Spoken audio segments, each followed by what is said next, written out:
فاختفت منه ما رأينا قط يا وجه سرور على سلام.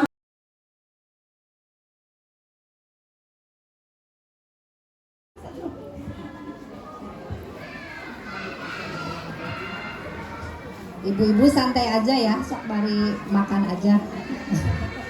Ibu, sebetulnya saya teh malu dibilang ini pakarnya. Saya bukan pakarnya di sini. Kita sama-sama belajar aja ya Bu di sini ya. Boleh pantun ya Bu? Gimana, cakep ya? Air beriak tanda tak dalam. Air tenang seperti berlian. Izinkan saya ucapkan salam untuk para hadirin sekalian. Assalamualaikum warahmatullahi wabarakatuh.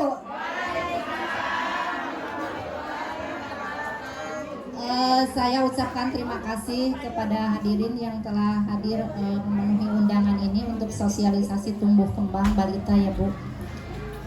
Pertama-tama marilah kita panjatkan puji dan syukur kehadirat Allah Subhanahu wa taala yang mana pada kesempatan ini kita semua di sini dalam keadaan sehat walafiat bisa berkumpul untuk mengikuti kegiatan sosialisasi tumbuh kembang.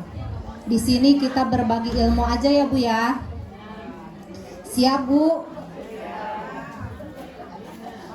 Ikan sepat, ikan gabus, makin sepat makin gak bagus ya, biar cepat beres acaranya. Sekarang kan hari Sabtu ya Bu, takutnya ada yang mau liburan. Kita mulai ya Bu ya, mengenai pertumbuhan dan perkembangan.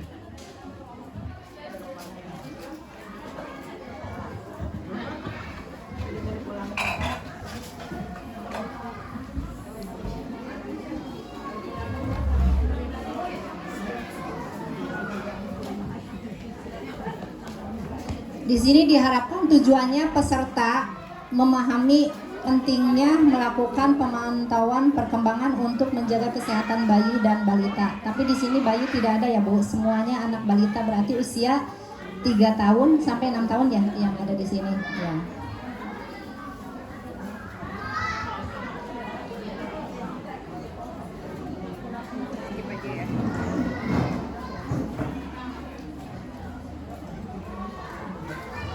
Nah, ini apa perbedaan pertumbuhan dan perkembangan, Bu? Ada yang tahu? Jangan dulu dilihat di sini. Ada yang tahu nggak pertumbuhan apa? Kalau pertumbuhan cenderung ke fisik ya, Bu. Kalau perkembangan ke kecerdasan biasanya. Jadi pertumbuhan di sini adalah bertambah besar, pertambahan ukuran berat badan, panjang badan, tinggi badan, atau lingkar kepala pada anak. Kalau perkembangan bedanya adalah bertambah pintar, peningkatan kemampuan dalam gerak kasar, gerak halus, bicara, dan bahasa, serta sosialisasi dan kemandirian. Ya intinya seperti tadi.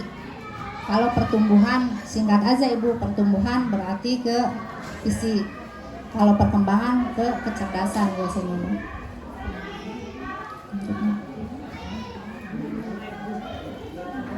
Stimulasi dini adalah merangsang otak balita dan anak prasekolah agar perkembangan kemampuan gerak, bicara, bahasa, dan sosialisasi kemandirian berlangsung optimal sesuai usia anak. Nah, di sini kita melakukan deteksi dini Bu, bisa adalah untuk kegiatan atau pemeriksaan untuk menemukan secara dini adanya penyimpangan perkembangan pada balita dan anak. Nanti kita bahas di bawahnya ya Bu nanti. Nah, apa saja yang perlu dipantau untuk pemantauan perkembangan pertumbuhan dan perkembangan anak? Yang harus dipantau pertama yaitu motorik kasar. Motorik kasar seperti apa? Seperti duduk, berdiri, berjalan. Jadi kemampuan anak untuk bisa duduk, berdiri, atau berjalan itu dinamakan motorik kasar. Kalau motorik halus seperti anak memegang sendok atau anak menulis atau menjimpit, nah itu termasuk dalam motorik halus. Kemudian bicara dan bahasa, ini berbicara pemahaman perintah dan berkomunikasi dengan orang tuanya. Itu namanya bicara dan bahasa. Kemudian untuk sosialisasi kemandirian, di sini anak mampu makan dan berpakaian sendiri, jadi dia sudah mandiri. Soalnya biasanya kalau anak ada kelainan, dia tidak mampu ya Bu untuk dalam bersosialisasi kemandirian, mungkin dia akan mengalami keterlambatan. Kemudian mental dan emosi, yaitu perilaku anak.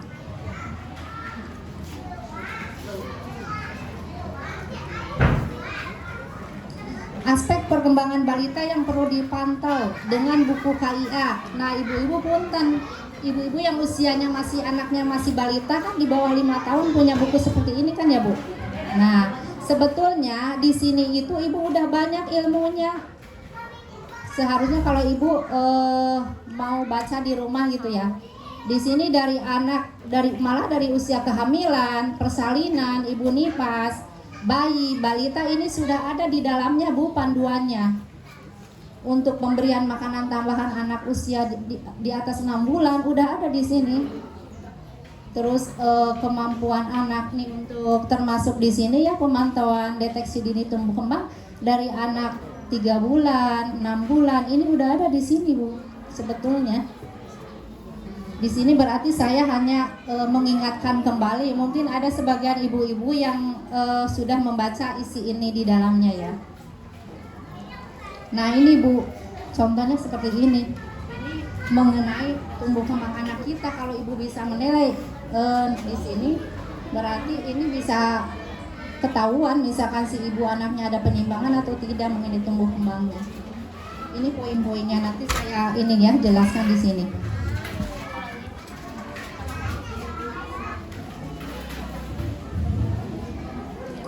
Gerak halus atau motorik halus adalah aspek yang berhubungan dengan kemampuan balita dan anak prasekolah melakukan gerakan yang melibatkan bagian-bagian tubuh tertentu dan dilakukan oleh otot-otot kecil, serta memerlukan koordinasi yang cermat seperti mengamati sesuatu, memegang sendok, menjimpit, menulis, dan sebagainya. Kemampuan bicara dan bahasa.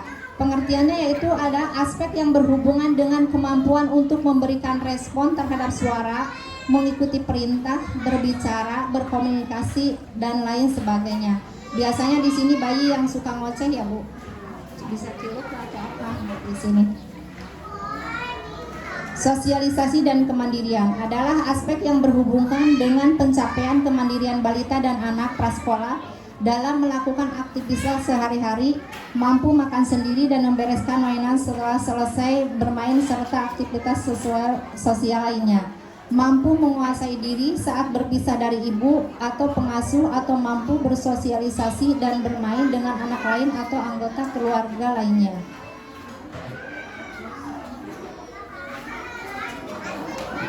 Bagaimana melakukan pemantauan perkembangan? Langkah-langkah melakukan pemantauan perkembangan menggunakan buku KIA ini Bu. Di sini ya, untuk mengetahui pemantauan perkembangan dan pertumbuhan anak.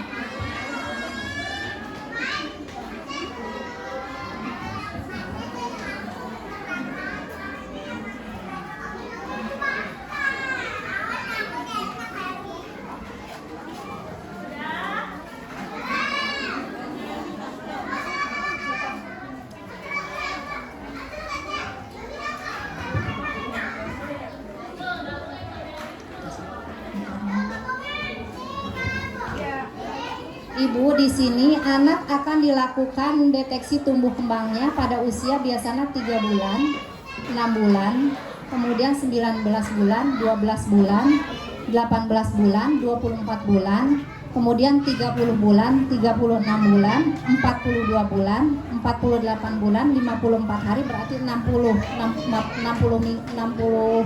bulan, berarti dia sampai umur anak 5 tahun. Yang ada di buku ini ya Bu ya. Nah seperti ini nanti Ibu. Nah contohnya yang di sini ada Bu. Nanti untuk dipantaunya,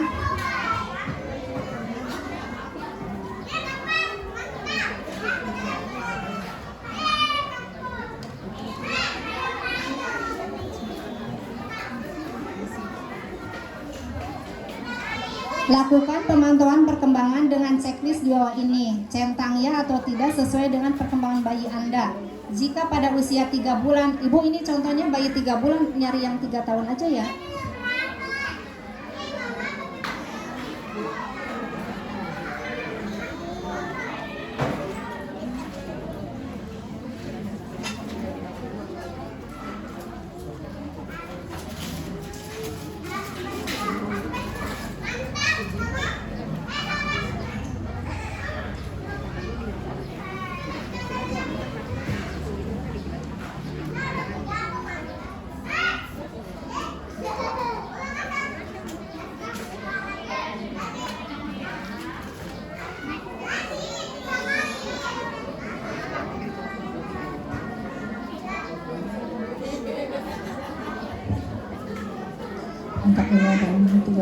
Ibu mohon maaf, ini kebetulan contohnya yang 3 bulan, jadi saya dilihat dari buku kaya aja ya, yang 3 tahun. Apa saja yang dinilai pada usia anak 3 tahun pada saat deteksi tumbuh kembang dilakukan. Pertama yaitu ada 13 poin. Poin pertama yaitu anak bisa berdiri 1 kaki selama 2 detik. Nah, nanti ibu dilihat, dipraktekkan di rumah. Anak kita umur 3 tahun udah bisa 3 tahun sampai 4 tahun udah bisa enggak berdiri 1 kaki dengan menggunakan 1 kaki selama 2 detik. Kalau misalkan dia mampu, berarti ibu checklist ya di kolom itu ya.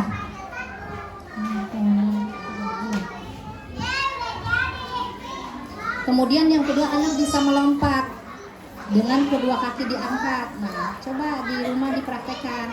Anak kita umur 3 tahun sekarang ini udah bisa belum melompat dengan kedua kaki? Kalau bisa berarti checklist ya lagi dulu. Soalnya ada 2 checklist kan, ya atau tidak. Nah, kemudian anak bisa mengayuh sepeda roda 3. Nah, umur 3 tahun anak kita udah bisa belum mengayuh sepeda dengan roda 3? Kalau bisa ya sama checklist. Kemudian anak bisa menggambar garis lurus. Ibu nanti di rumah siapkan buku sama penggaris sama pensil, dicobain ke anaknya untuk dipraktekkan. Udah bisa belum gitu. Nanti sama di checklist kalau bisa, kalau mampu anaknya. Kemudian anak bisa menumpuk 8 buah kubus. Nah, itu nanti dicoba, ada permainan kan yang dari plastik itu ya Bu, ditaruh di depan anak. Nanti anak kita suruh coba ditumpuk, bisa enggak dia? Kalau bisa berarti dia sudah mampu, berarti checklist ya. Kemudian poin yang keenam, anak bisa mengenal 2 sampai 4 warna. Enggak, dites sama ibu, Dek. Ini warna apa? Misalkan warna merah, ini warna ini. Kalau dia udah hafal 4 warna, berarti dia mampu untuk memahami warna yang 4 warna itu. Jadi di checklist ya. Kemudian anak bisa menyebut nama, umur atau tempat. Ditanya kan, anak bisa di ini sama kita ditanya namanya siapa, umurnya berapa tahun, kemudian dari mana, bisa aja seperti itu. Kalau mampu sama checklist ya. Kemudian anak bisa mengerti arti kata di atas, di bawah, di depan. Ini posisinya di mana, Dek? Ditempatkan di mana, Dek? Gitu. Ditanya nanti sama ibunya. Kalau dia paham dan mampu, berarti dia checklist dia. Kemudian dia bisa mendengarkan cerita. Nah, ibu didongengin si anaknya sebelum tidur. Nah, didongengin sampai, nah dia bisa menceritakan kembali enggak? Nah, itu berarti dia udah mampu menceritakan kembali, berarti di checklist ya. Kemudian anak bisa mencuci dan mengeringkan tangan sendiri. Ibu lihat pada saat anak sudah makan, misalkan, Dek coba cuci tangan. Nanti dia kan suka ini ya, kalau ada wastafel mungkin ikut-ikutan mamanya, kalau nggak dinaikin anaknya gitu, dicoba cuci tangan sendiri. Udah mampu enggak si anak? Kalau udah mampu checklist ya. Kalau anak belum mampu berarti checklist yang tidak ya Bu ya. Ini khususnya anak yang masih di bawah 5 tahun yang mempunyai buku kaya ini. Ada di sini Bu poinnya. Kemudian anak bermain bersama teman, berarti bersosialisasi. Dia udah mampu nggak untuk bersosialisasi dengan teman-temannya? Kalau mampu berarti checklist ya. Kemudian anak bisa menggunakan sepatu sendiri.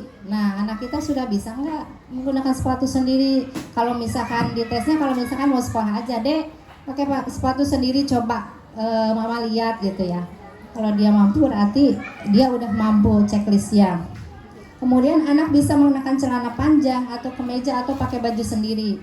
Nah, kalau misalkan dalam 13 poin ini anak sudah bisa melampaui ini semua, berarti dia checklistnya ya termasuk 13 tadi, poin yang ke-13, berarti anak ibu bagus, tidak ada penyimpangan. Kalau misalkan anak dalam poin 13 ini salah satunya ada yang tidak memenuhi tadi, berarti anak ibu ada penyimpangan. Nah, nanti coba dikonsulkan ke puskesmas, ke dokter di puskesmas untuk dipantau lagi, biasanya 2 minggu. Kalau masih tetap dia belum bisa, nah baru dikonsul ke puskesmas. Mungkin itu untuk pemantauan tumbuh kembang anak di usia 3-4 tahun. Ada yang mau ditanyakan, Bu, sampai di sini? Kayaknya banyak ya, Ibu, silakan.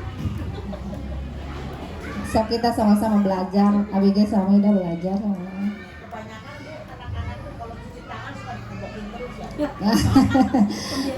Kalau itu kayaknya sepertinya cenderung ke arah kebiasaan ya, Bu Haji. Coba kita yang ngarahin si ibunya gitu ya, kita yang ngarahin bagusnya seperti apa. Kalau begitu berarti kurang bagus.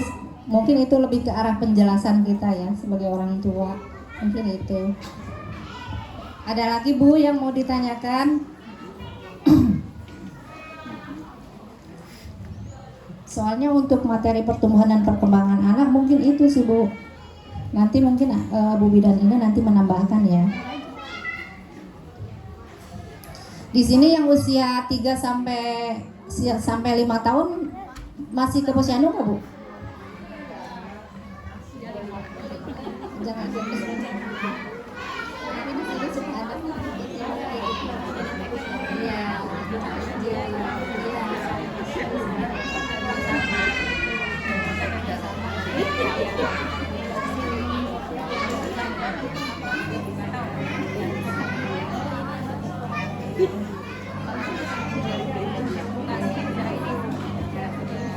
Nah, ini sebetulnya yang melakukan ini nanti biasanya oleh petugas kesehatan, ibu kader, atau di sini di PAUD, ibu guru bisa melakukan ini.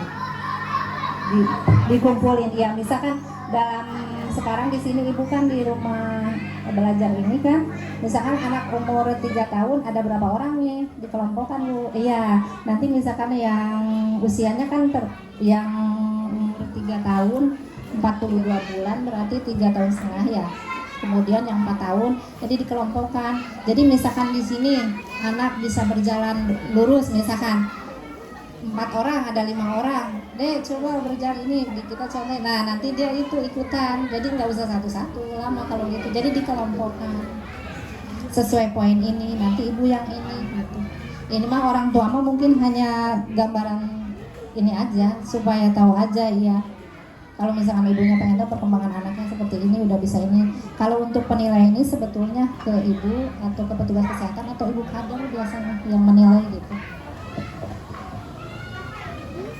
Gimana, Bu? Ada yang mau ditanyakan nggak seputar ini pertumbuhan dan perkembangan anaknya? Tadi itu ada 13 poin ya, Bu? 13 poin. Bunda-bunda ada 13 poin tadi tugas perkembangan anak usia sampai dengan 4 tahun. Salah satunya apa? 1. Berdiri dengan 1 kaki 2 detik. Di rumah dites usia 2 sampai 4 3 sampai 4 dites di rumah. Dek, coba angkat kakinya 1. Bukan dihukum, bukan. Bukan. Terus ada juga ya melompat dengan 2 kaki, bikin garis lurus, menumpuk balok, mengenal 2 sampai 4 warna, bisa ditanya nama. Nah, ini Bun, coba dilatih nanti untuk mengetahui identitas dirinya sendiri. Nama saya siapa, namanya panjang, panggilannya Cece misalkan. Padahal bukan namanya panjang ya. Terus yang kedua usianya berapa, nama orang tua siapa, itu udah bagus kata ibu-ibu pakarnya. Mengerti posisi atas, bawah, samping, belakang, nah, itu ya. Nanti mungkin lebih kepada tindak lanjut untuk bagus-bagus, misalkan Dek nyimpen sepatu di mana, di atas rak. Nah, itu bisa dicontohkan ke situ. Ibu belajar mendongeng, suka ngadongeng tuh, Bu? Itu. Kumaha lamun ngabebekeun urang kali ngapeureun moal peureum gitu. Hah? Dikumahakan bang ibu orang bawa perang, tahu wae gitu nya paling. Saur ibu pakar harus belajar ibu bercerita biar banyak apa ya info-info yang masuk, apalagi tentang informasi binatang misalkan, tentang pengetahuan yang lain atau ya. Nanti setelah mendongeng ibu tanya lagi, tadi ibu dongeng apa? Terus diceritain lagi, tadi misalkan binatangnya ada berapa, binatang yang kakinya 4 apa, kayak gitu. Ada lagi mencuci tangan dan mengeringkan tangan, bersosialisasi dengan teman-temannya menggunakan sepatu sendiri. Nah, puntennya ibu-ibu anu punten melayani full anaknya dari atas sampai bawah, dari yang kecil sampai yang besar diurus sama mamanya sampai anaknya belum bisa mandiri, pakai sendal aja harus dipakein, pakai sepatu dipakein. Nah itu ternyata juga kurang baik. Bukan ingin menyiksa anak ya, kan di sini ibu guru kadang suka kalau ada yang pakai sepatu sendiri, kalau ada yang pakai sepatu sendiri, ke kelas sendiri pakai tas sendiri, gak boleh diantar. Buat apa? Biar mandiri. Sanes ini sadisnya si ibu sih. Sanes biar mandiri. Terlebih bu, masalah ya, anak-anak sebelum pulang itu suka operasi semut. Ada sampel sedikit di sini diambilin. Punten ibu-ibu, sanes ngajarkan di warang titah jadi pemungut sampah, tapi untuk membentuk itu dari yang paling sedini mungkin kan? Ya. Ada yang masih keberatan ya anaknya suruh ngambilin sampah? Anaknya kalau menjaga kebersihan seneng gak bu? Abis makan jajan dibuang ke tempat sampah seneng kan? Reus ningal oge nya. Daripada gimana wae di rumah gitu. Ya. Abi melarang sampah operasi semut pagi sebelum pulang sekolah sama mamahnya, geus deh hai buru-buru ada hujan. Suka beda kadang. Oh, aya nu kitu aya. Sampaikan dulu dek, detail ya, dibawa perosotan, diada di pot bunga sampah, ambil walaupun sekecil apa-apa. Siap bu, tapi ke mamah teh, ayo kan masih hujan. Sebaik kan ke babaturan mau dicokotna, ayo baru berbalik. Punten sanes abi niwarang jantung tukang pemungut sampah, tapi bu kalau membentuk tanah liat yang masih lembek gampang nggak? Gampang. Kalau tanah liatnya udah keras gampang dibentuk nggak? Tiba-tiba anak SMP disuruh cuci piring, yang ada apa? Berantem sama mamanya karena udah keras. Iya, tapi kalau ibu membentuk dari sedini mungkin masih lembek, insya Allah nanti kesananya terbiasa. Misalkan bentar ya, yang orang tuanya berada, yang orang tuanya punya yang bantu-bantu di rumah pun sebenarnya kurang baik ya kalau anak kita dibiarkan semua udah beres. Minimal punten cuci piring habis makan sendiri ya, cuci piring makan piring kotor sendiri, sendok sendiri, gelas sendiri, itu akan membentuk pribadi yang insya Allah. Itu ada 13 poin yang tadi ibu sampaikan. Mungkin hanya penjelasan saja, nanti akan lanjut lagi dengan pemateri dan insya Allah ya, masya Allah di bidangnya. Mangga bu dilanjut.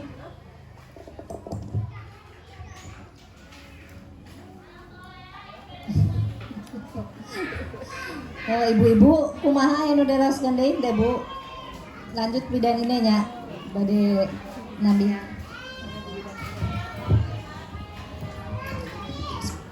Assalamualaikum warahmatullahi wabarakatuh.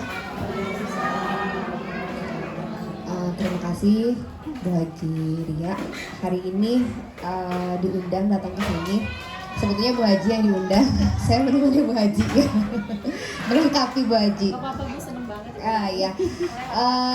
Mungkin melihat muka saya sudah tidak asing. Kalau yang Desa Pabuaran pasti akan selalu ketemu dengan saya setiap posyandu. Saya bidan Desa Pabuaran. Saya di Desa Pabuaran memegang 4 dusun, Munjul, Bojongloa, Panyingkiran, dan Sukaresmi. Mungkin akan ketemu saya di posyandu.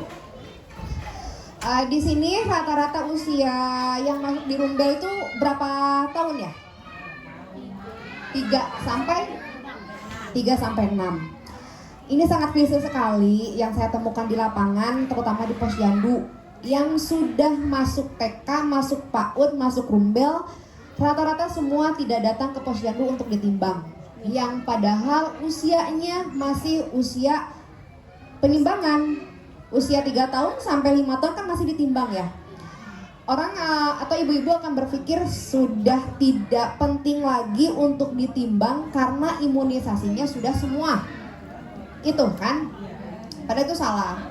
Nah, di posyandu itu tidak hanya kita sekedar menimbang selesai gitu. Kebetulan kan sekarang di posyandu itu sudah ada yang namanya lingkar kepala, pengukuran lingkar lengan, tinggi badan juga ada gitu ya. Tidak hanya ditimbang saja, dan di sana juga ada program pemberian vitamin A di bulan Februari sama di bulan Agustus. Kemudian ada pemberian obat cacing setiap 6 bulan sekali.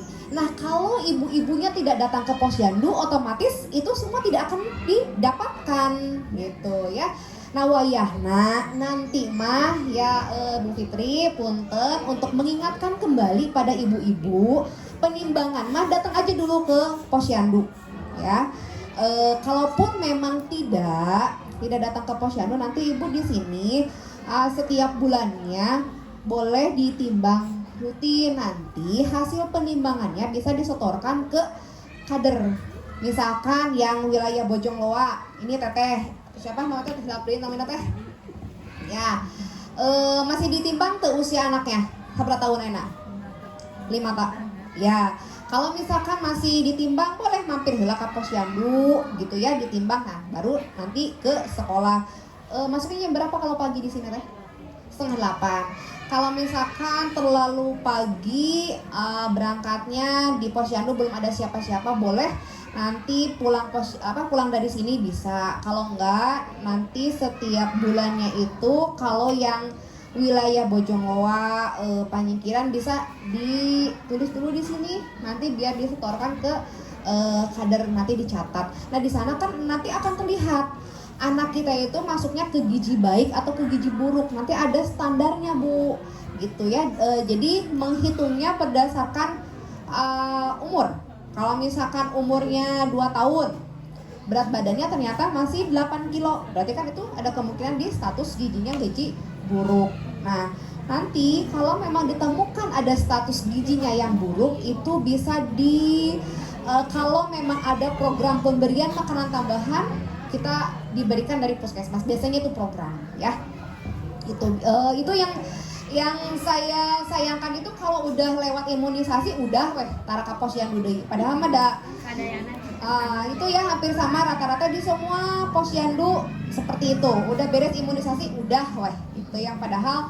Terus mengingatkan lagi, kalau yang memang ibu-ibunya punya bayi yang diimunisasinya ke puskesmas, tetap harus datang ke posyandu untuk penimbangannya. Walaupun imunisasinya di puskesmas, tetap untuk penimbangan setiap bulannya datang ke posyandu gitu.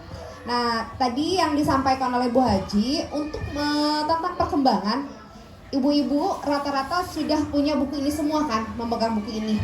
Yang usia 3 tahun sampai 72 bulan, 6 tahun ada di sini semua. Jangan sampai kita berantem sama teman sendiri, jangan sampai berantem sama tetangga. Anak mana bisa naon umur sakitu? Anak orang mah can bisa naon. Nah, anak orang mah geus sakieu. Jangan khawatir. Kita melihat perkembangan anak kita sesuai dengan umur itu, panduannya kembali lagi ke buku ini. Buku ini tuh lengkap. Yang gak lengkapnya itu hoream maca. Hoream kan? Nah, sebelum kita berantem atau berteori dengan teman-teman main, teman-teman ngegibah gitu kan, kita lihat.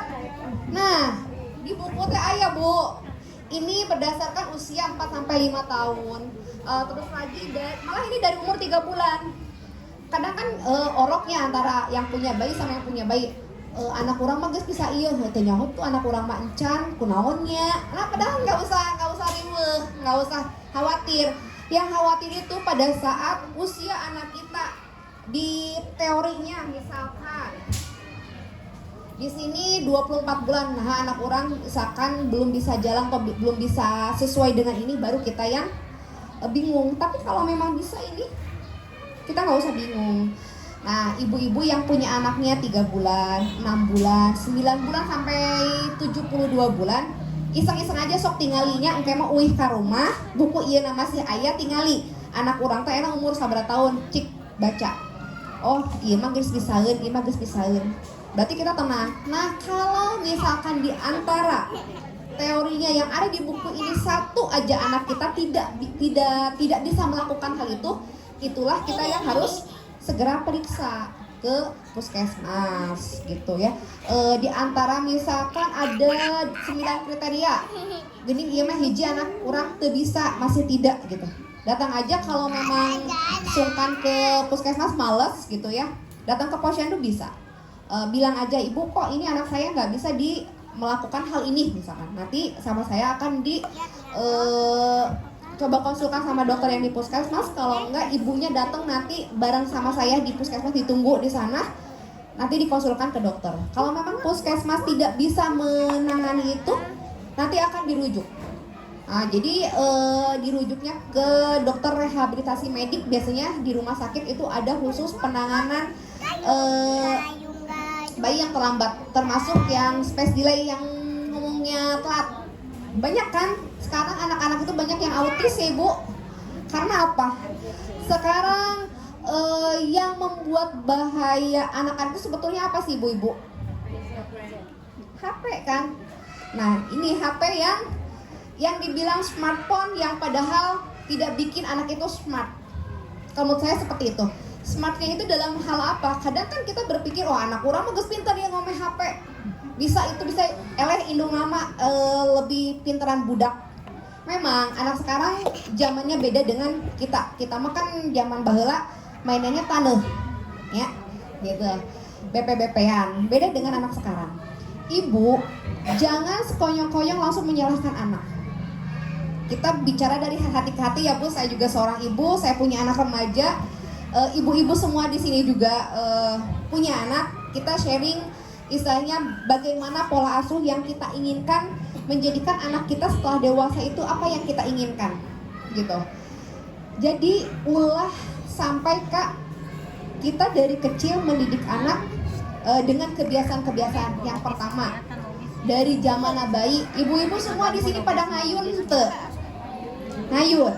Setelah ngayun anaknya diayun teu? Diayunkan, singlewing gitu. Lamun teu diayunkan, otomatis dia bangun. Lamun keur ngayun gitu, ibu-ibu bari sasapu, bari masak atau bari naon? Biasana bari gagawe kan, asalnya gitu ya. Terus pas diayunkeun eureun, ayunanna misalkan teu ngayun deui gitu, otomatis bangun kan?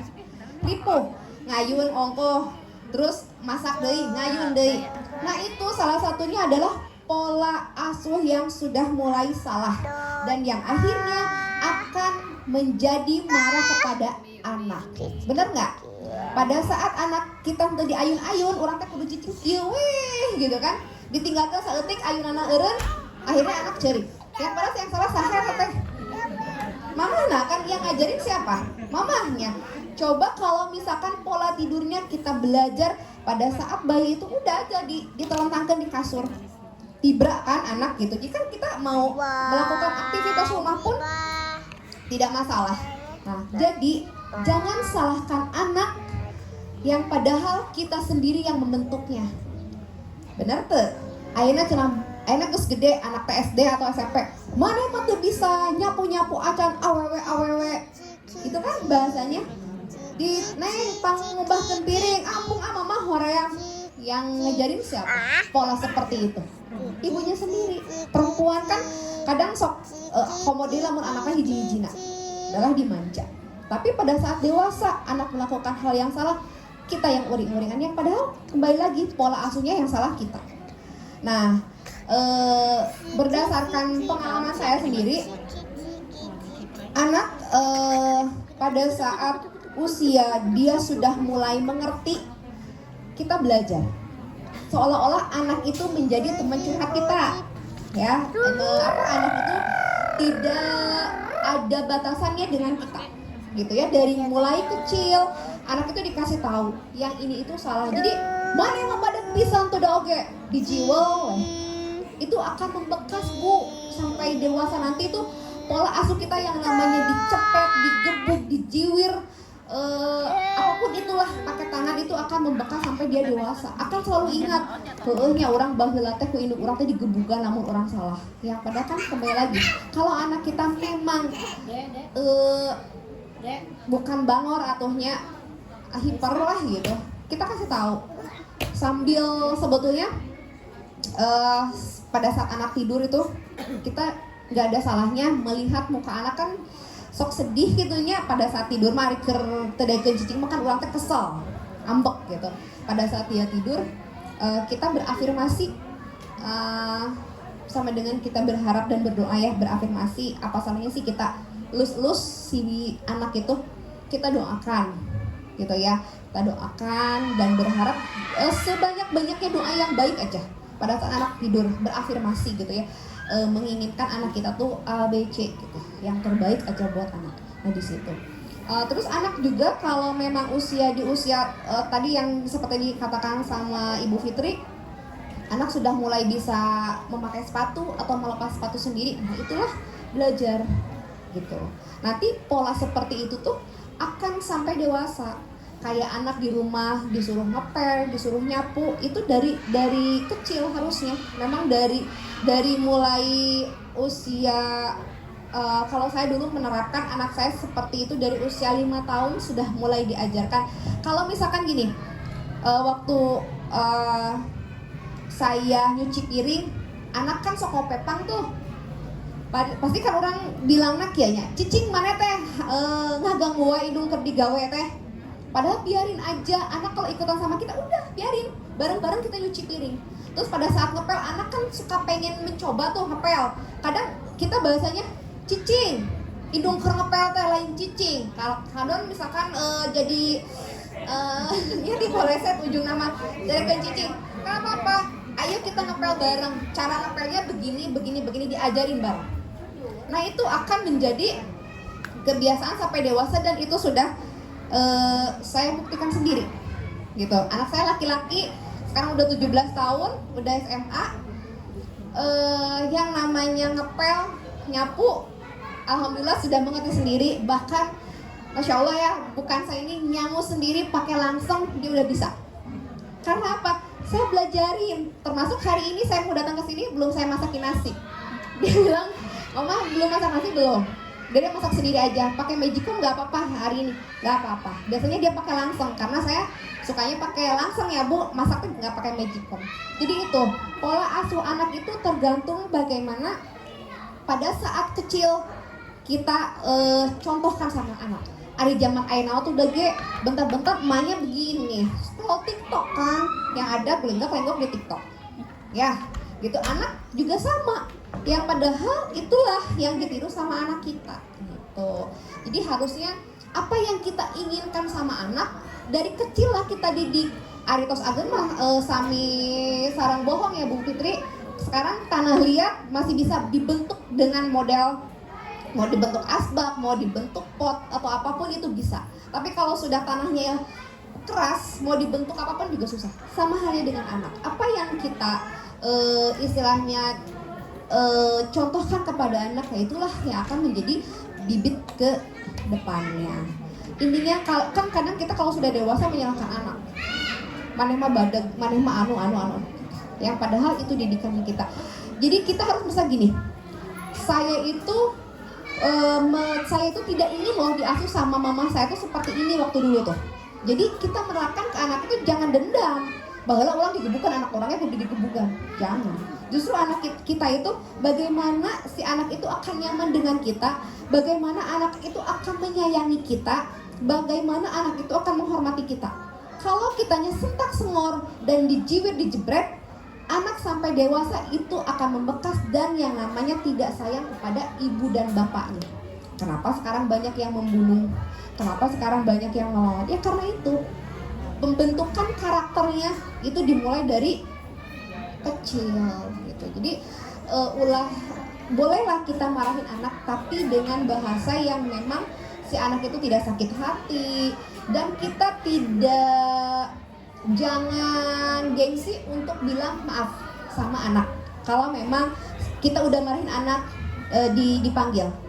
dipanggil, mama minta maaf, tadi udah marahin. Kenapa mama bisa marahin? Karena kamunya melakukan ini. Nah kalau kamu melakukan ini akan bahayanya seperti ini.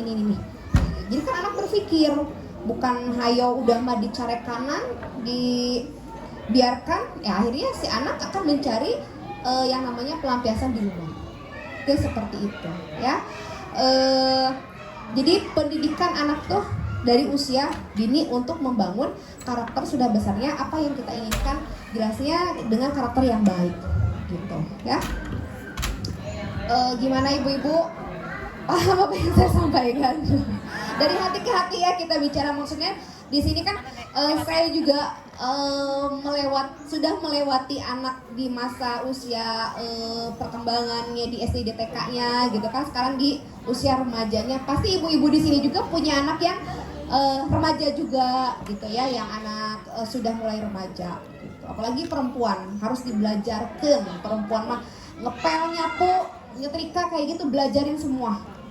Nanti kan mereka akan berumah tangga. Penyebab permasalahan di rumah tangga sekarang tidak hanya dari gadget, juga akan menjadi keluhan dari suaminya. Pamajikan orang mah bisa beberes, pamajikan orang mah bisa ngepel, nyapu. Nah itulah kembali lagi pola asuh orang tuanya. Sama juga dengan laki-laki. Laki-laki harus dikasih tahu bahwa kalau sudah dewasa, seperti halnya kita ibu, istri, inginkan disayang oleh suami, ingin. Nah kita belajarkan sama anak kita yang laki-laki. Mama juga ingin disayang sama suami dengan karakter suami yang seperti ini. Kasih tahu dari saat remaja. Kasih tahu, mama tuh ingin sama bapak kamu tuh diperlakukan. Nah, kamu kalau udah besar nanti sama istri harus begini. Gitu. Apa yang kita inginkan sama pasangan kita, kasih tahu sama anak laki-laki. Kalau misalkan kita punya anak perempuan, kasih tahu juga sama anak perempuan kita. Nanti kamu kalau sudah besar, sama suami itu harus begini gitu ya. Jadi harus dicontohkan. Pelajaran itu dari dini sampai dewasa. Begitu. Ada yang ditanyakan untuk hal perkembangan anak. Saya melenceng nih ya, karena tadi SDTK udahlah sama Ibu Haji ya. Sekarang parentingnya dari mulai menginjak remaja. 5 sampai 6 tahun. Usia 5 sampai 6 tahun. Nah, nanti ibu-ibu yang punya buku KIA, nggak apa-apa dibawa aja ke sini. Kalau memang mau di SD IDTK di sini sama Rumbel ini, boleh, nggak apa-apa. Gampang kok. Kalau kita mau mengetahui ini, umur 5 sampai 6 tahun, kan tidak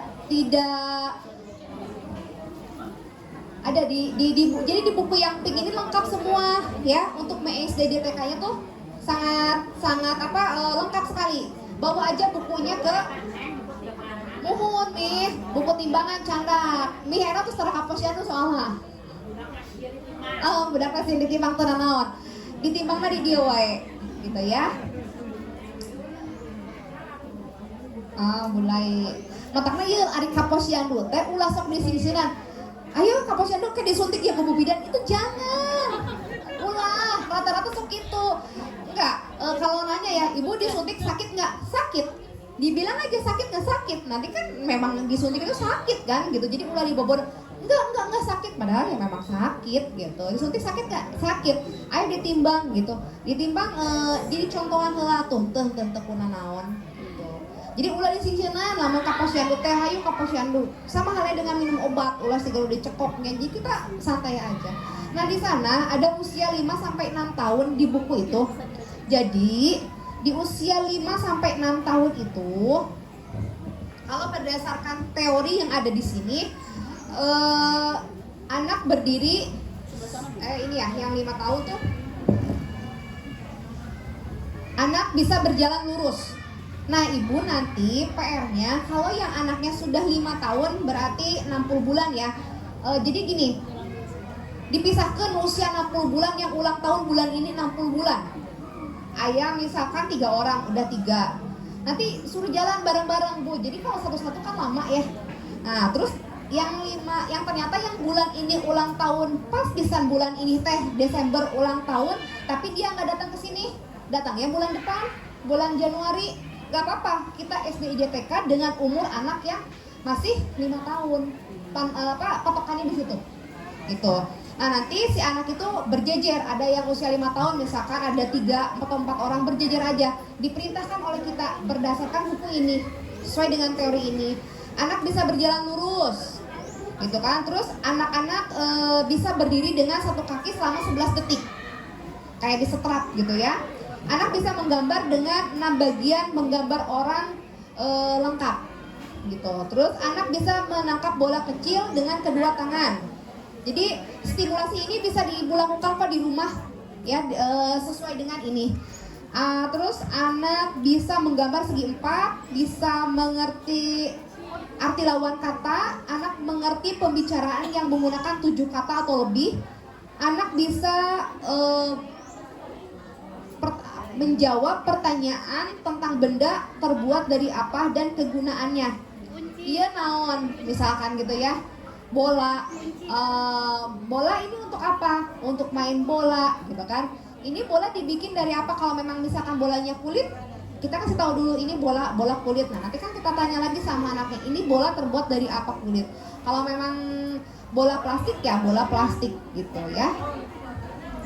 Anak bisa mengenal angka, bisa menghitung angka 5 sampai 10. Rata-rata bisa ya untuk usia 5 tahun mah. Anak bisa mengenal warna, rata-rata pasti udah pada bisa ya, udah ngerti. Bisa mengungkapkan simpati.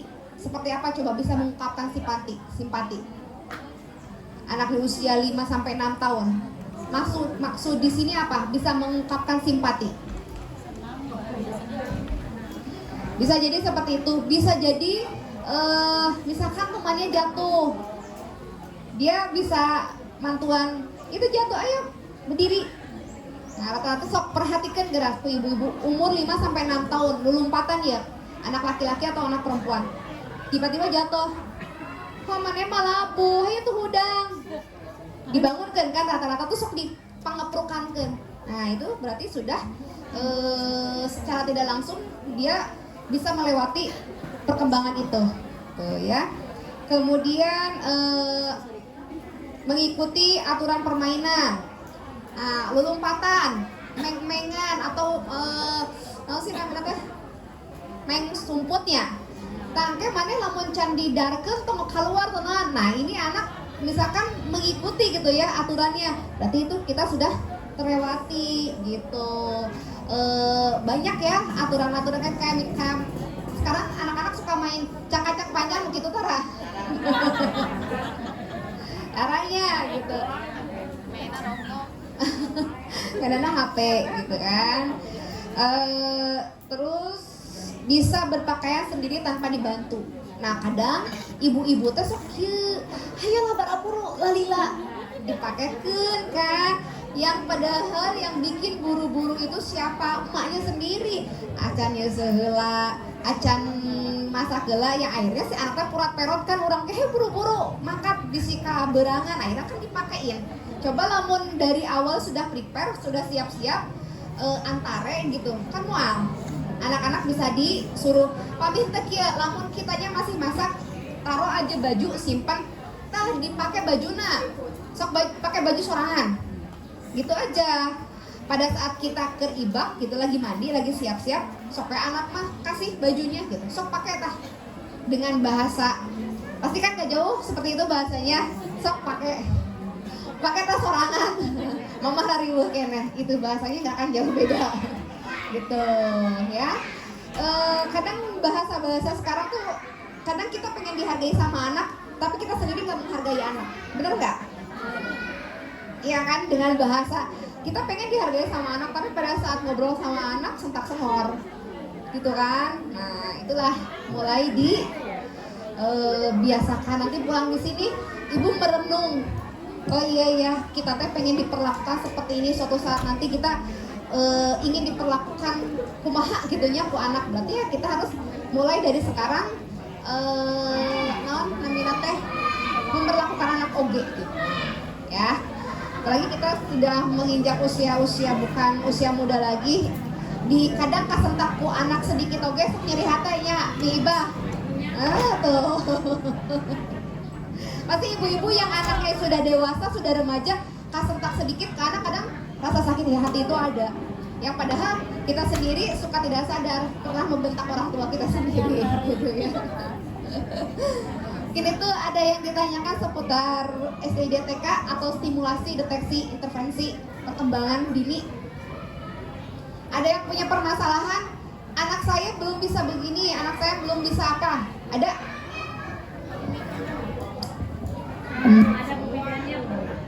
Ada pemakan. Saya nggak akan lama-lama, soalnya kalau kelamaan bosan. Kalau soyong wih kan apalagi mendung, sesehen. Aku mengerti. So, ada yang mau ditanyakan atau mau pas wae biar cepat pulang?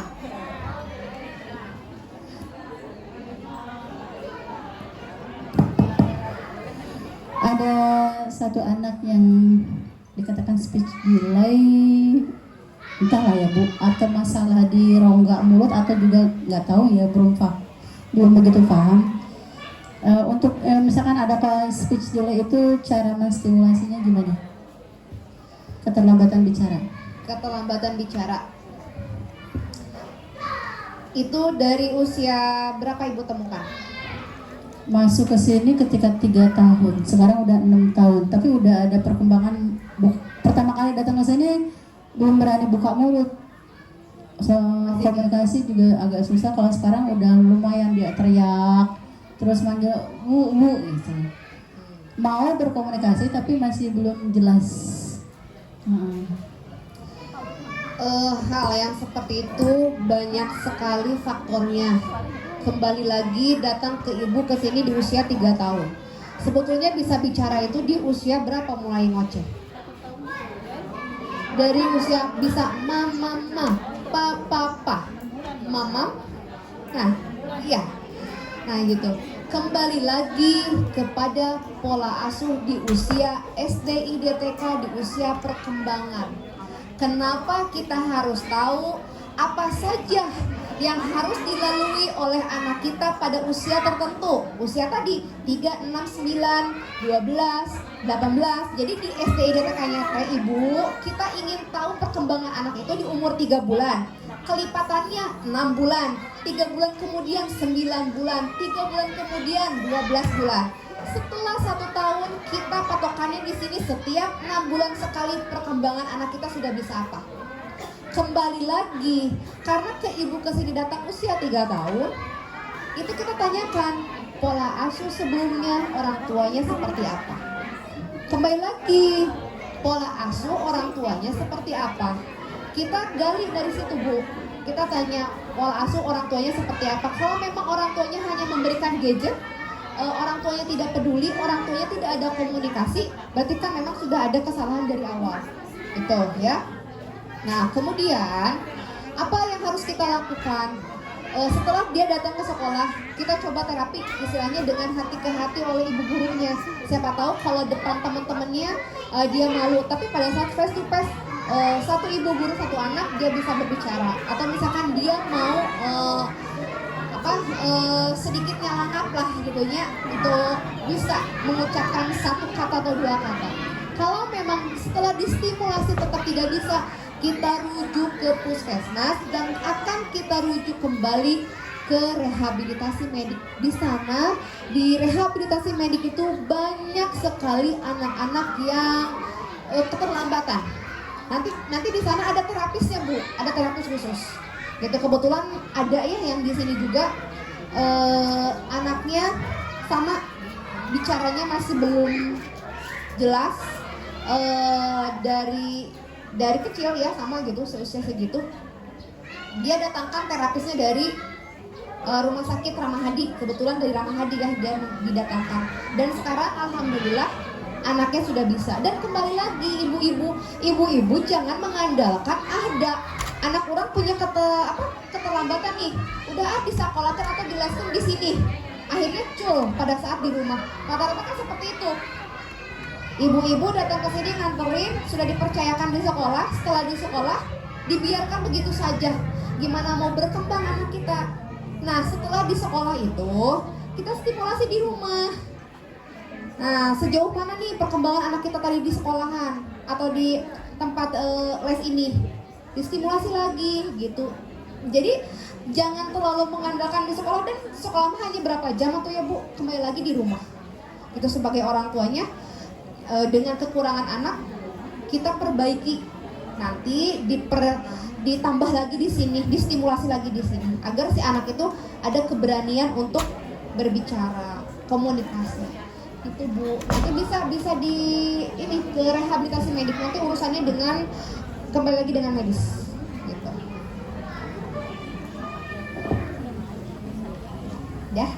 Ya gitu. Ada lagi ya? Sepertinya waktu sudah mulai siang Bu. Ya, mangga. Jika memang materinya sudah cukup untuk disampaikan, Bu Haji, sudah cukup? Bu Bidan? Ya, insya Allah sudah cukup. Oh sudah. Alhamdulillah Bunda ya.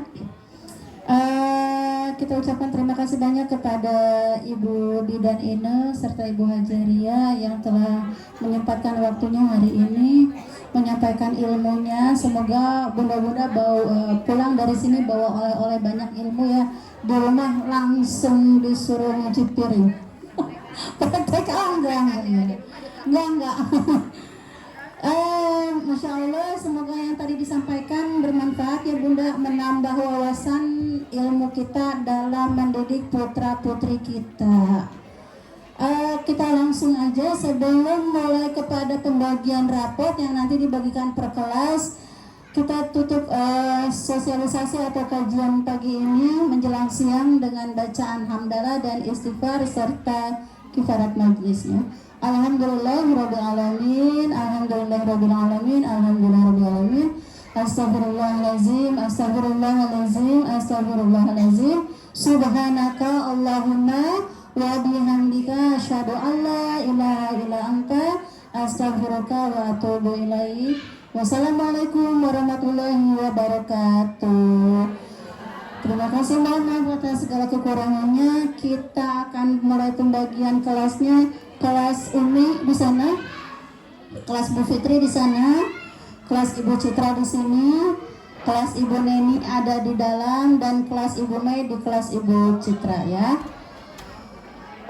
Kepada putra putrinya untuk tetap tertib. Baru tinggal di rumah nggak ada yang jagain ya, jadi di bawah. Ya, yalah begitulah kondisinya. Tadinya kan suruh disimpan di rumah, diamankan. Ditelepon lah murang kali tetap ya nggak ada yang jagain ya. Kita mulai ya pembagian rapotnya. Bunda-bunda silakan mengambil posisinya masing-masing. Ibu jangan dulu pulang ya.